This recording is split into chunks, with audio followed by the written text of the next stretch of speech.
Do people respond to your emails in the way you want them to? Or do they seem to ignore them or miss important information? And are you sure that you're making the best possible impression with your emails? When you compose an email message, there are some simple rules that you can follow to ensure that your emails make a positive impression and get you the response you want. In today's session, we're going to learn how to write a proper email by following some simple steps. Let's get started. 1. Do have an informative subject line. Email subject lines are like newspaper headlines. Therefore, you should be as specific as possible. One word such as hi, question, or FYI are not informative and don't give the reader an idea of how important your message is.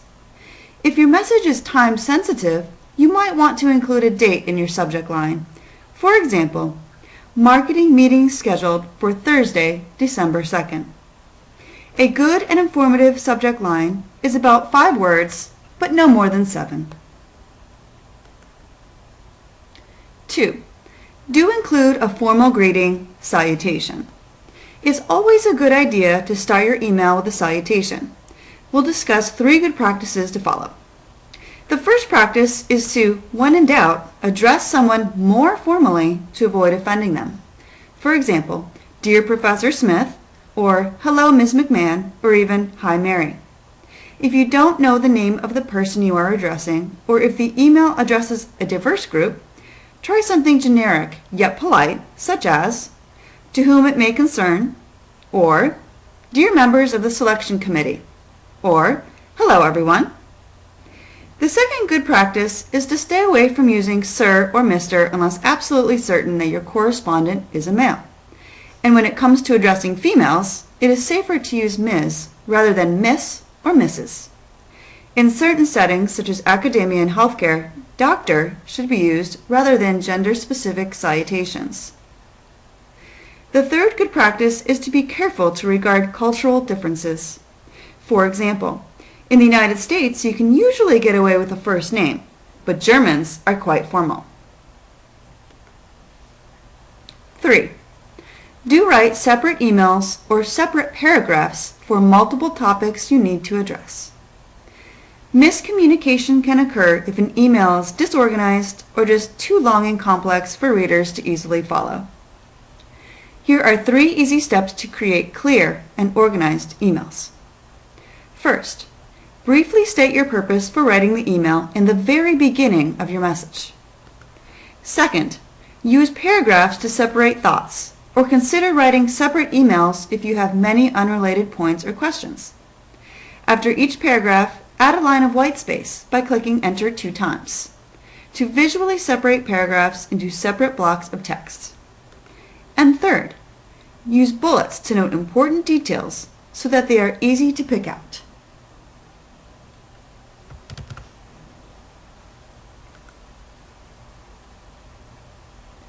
Four, write with formal spelling, grammar, and punctuation.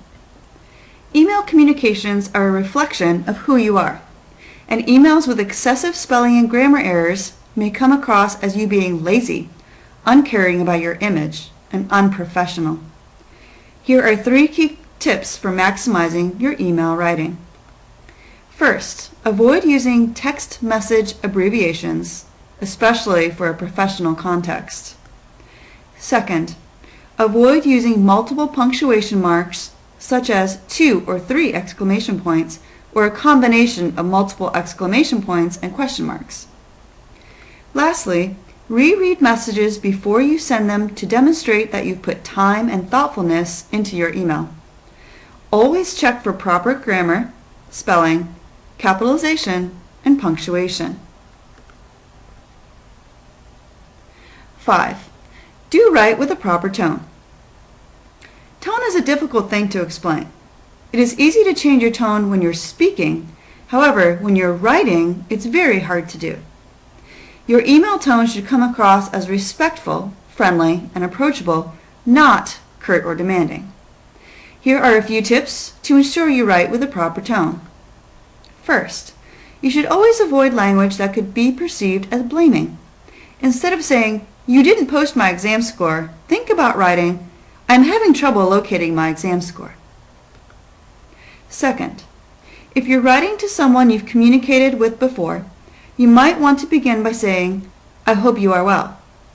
This starts the email off right, demonstrating concern for your email recipient. And third, while some people regard email as a rapid and informal form of communication, others view email as simply a more convenient way to transmit a formal letter. Such people may consider an informal email rude or unprofessional. 6. Do provide context when asking or responding to questions. It's important that you add context to your email content when asking or responding to questions. Why? Well, because not doing so can lead to reader confusion. Here are 2 good tips to add context to your emails. First, if you're asking a question, cut and paste any relevant text into the email so that the reader has some frame of reference for your question. And second, when replying to someone else's questions, it can often be helpful to either include or restate the sender's message. It is not a good idea to simply respond with a one-word answer such as yes or no. Additionally, if the questions are too complicated to answer by email, then request a face-to-face meeting or phone call with the sender. 7. Do not attach unnecessary files. You should send attachments only when absolutely necessary. Otherwise, it demonstrates a lack of courtesy to those you are emailing. When sending attachments, you should consider the following issues. First, know your receiver and consider whether it is okay to send a file. Then, if you must send a file, only attach files in a format that you know the other side has the software to view. 8. Do not use bold, red text, or caps. Generally, bold, red text, and caps should be avoided. The reader may be unable to accurately detect which parts of the message are especially important, and thus may be confused as to what you want him or her to do with your email. You should only use boldface type or capital letters to highlight critical information, such as due dates. In summary, it is better to simply avoid using bold, caps, or red text, rather than to risk the negative consequences. 9. Do not use emoticons in business communications. Although the use of emoticons such as smiley faces has the potential to make the emotional meaning of an email clearer, the reality is that these symbols are not well accepted in business communication. This means emoticons have the potential to reflect poorly on the sender. Besides, have you ever sent a smiley face only to realize it was received as the letter J or some weird symbol? Emoticons can produce another layer of confusion. They don't always read the same way across different technical interfaces. Therefore, it is not a good idea to use emoticons to express yourself when sending emails, especially when communicating with anyone other than your close friends and family, such as business professionals, work colleagues, or professors. It is always important to be professional. 10. Do include a closing statement and email signature. Your closing is extremely important because it lets the reader know who is contacting them. There are 2 parts to the closing: your closing statement and your email signature.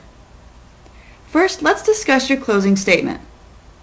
Prior to signing your name, you should include a brief but friendly closing statement. Some common examples include thank you, best wishes, see you tomorrow, and regards. For a very formal message, such as for a job application, use the kind of closing that you might see in a business letter, such as sincerely or respectfully yours. Okay, so now let's discuss your email signature. Your email signature includes your name and any relevant identifying information. At a minimum, always sign off with your name at the end of your email. If you know the reader well, then your first name only is appropriate. If you don't know the reader well, you might consider not only including your first and last name, but also including your title and the organization you belong to.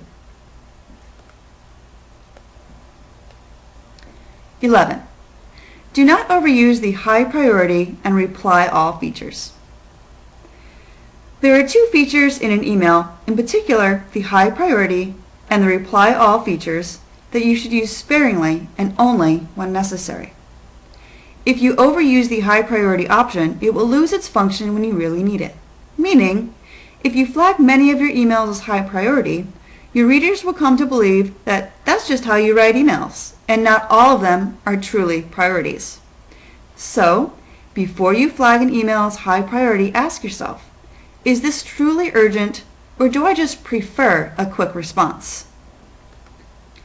Now let's discuss the reply all feature. When you reply all, it should be because every single person who received the original email needs your reply. This will eliminate receiving excessive, unnecessary emails to filter through. In most cases, replying to the sender alone is most appropriate. When you're in doubt as to whether or not to use the high priority or reply all function, your best option is to not use them at all. 12. Do use blind carbon copy, or BCC, when sending an email to many recipients who don't know each other. Blind copying emails to a group of people can be useful when you don't want everyone on the list to have each other's email addresses. The only recipient address that will be visible to all recipients is the one in the To field. You should use BCC when sending an email to many recipients who don't know each other, such as when you're sending mass distribution emails. Here's what you should do if you don't want any of the recipients to see the email addresses in the list. First, put your own address in the To field, then put everyone else's address in the BCC field. 13. Do not carbon copy or CC to e-tattle. E-tattling is the act of intentionally copying several people on an email. That should be meant for the recipient alone, in order to point out a mistake or wrongdoing. In business correspondence, the people copied are usually managers, supervisors, or clients. In an academic setting, the people copied are usually teammates and professors. This approach will most likely cause problems with ongoing relationships, teamwork efforts, cause embarrassment, and hurt feelings. E-tattling will do nothing but reflect negatively upon you and your ability to communicate in a professional manner. So how do you handle e-tattling at work? If you do not get the response you desire, then simply pick up the phone first or meet personally with the individual involved to resolve the issue.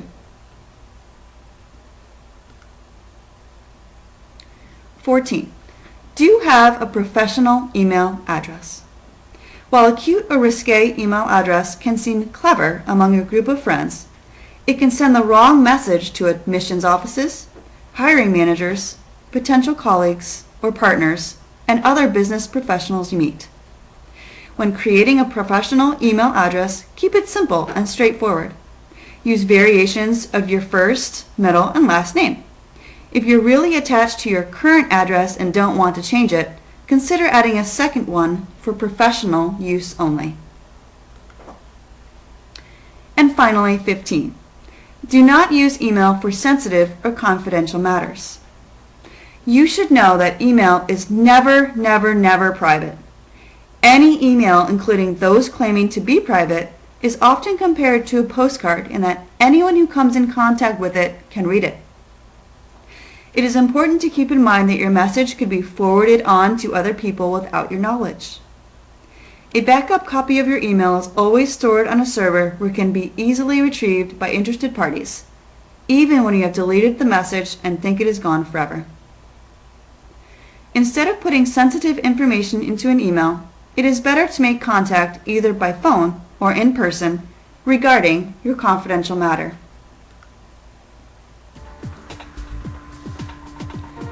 We hope you have learned that writing proper emails is an important and necessary skill to learn.